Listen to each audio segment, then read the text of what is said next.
Hello tech enthusiasts and welcome back to the Craig and Dave channel with me, David Morgan. Today we're diving into a world of hacking and leaking and why we should be concerned about it. Now recently the NHS was hit by a massive cyber attack, causing widespread disruption. But what does that mean for us, the everyday user?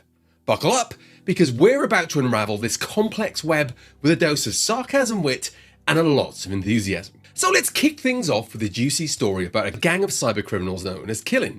The folks decided to mess with the NHS, hacking into a blood testing company called Synovis and demanding a ransom. When they didn't get their Bitcoin payday, they did what any self-respecting villain would do. They dumped 400 gigabytes of sensitive patient data on the dark web. Charming, right? Yes, I'm sorry, Mr. Jones. All these embarrassing images we took of you for your operation were leaked. Yes, even this one. What is a cyber attack actually though? Now imagine your computer is like your house, and a cyber attack is when somebody breaks in, steals all your valuables, and then demands a ransom to give them back. There are different types of attack. Things like ransomware, phishing, DDoS, you name it. Ransomware is the star of our show today, and it encrypts your data and holds it hostage until you pay up. Do you remember WannaCry?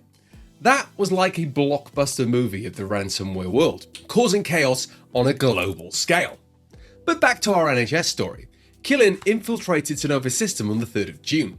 They encrypted vital information, making the IT systems absolutely useless, and downloaded as much private data as they could. When Synovis didn't cough up the ransom, Qilin published the data. This wasn't just any data. We're talking patient names, dates of birth, NHS numbers, and blood test descriptions. The fallout? Over 3,000 hospital and GP appointments have been disrupted, and a teenager's cancer surgery was even delayed. Imagine the frustration and fear of those patients. So what happens when your data gets leaked? It's not just about a bunch of numbers and names floating around. This data can be used for identity theft, scams, and even blackmail.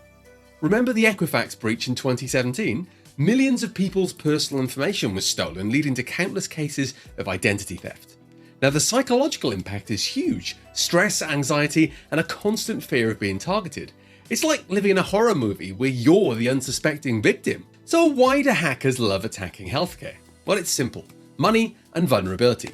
Healthcare organizations often run on outdated systems and lack robust cybersecurity measures. Yes, even the NHS folks. Hackers knows that causing disruption in healthcare can be devastating, and they hope that this added pressure will force organizations to pay up.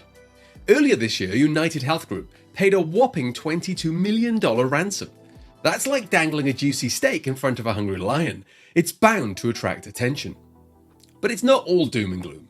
Cybersecurity experts and law enforcement agencies are on the front lines, battling these cybercriminals.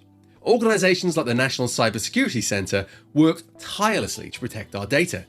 They advise against paying ransoms because it fuels the criminals' activities and doesn't guarantee they'll honor their word. Think of it like negotiating with a supervillain. You can't trust them to play fair. How can organizations protect themselves?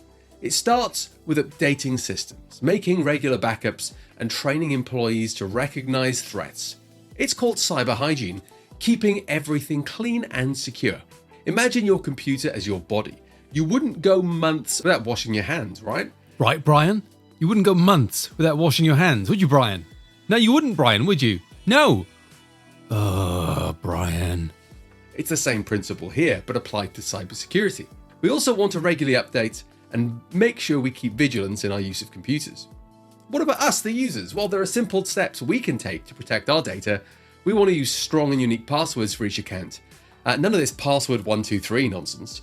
Enable two-factor authentication wherever possible, and be wary of phishing emails. If it looks fishy, it probably is. Keep your software up to date. These steps can make a huge difference in keeping your data safe.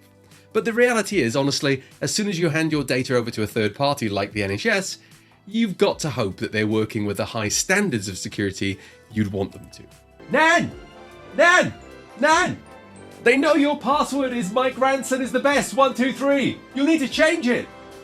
In conclusion, cyber attacks and data leaks are serious issues that can have far-reaching consequences. But by staying informed and taking proactive steps, we can protect ourselves and our data. So keep your digital house in order, stay vigilant, and don't let those cyber criminals win.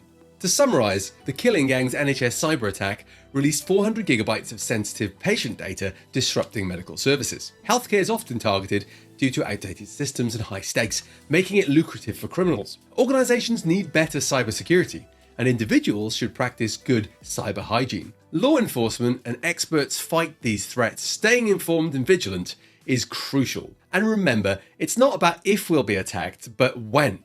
So make sure you're prepared and stay one step ahead of the villains. Thanks for tuning in. Until next time, stay safe and stay tech savvy.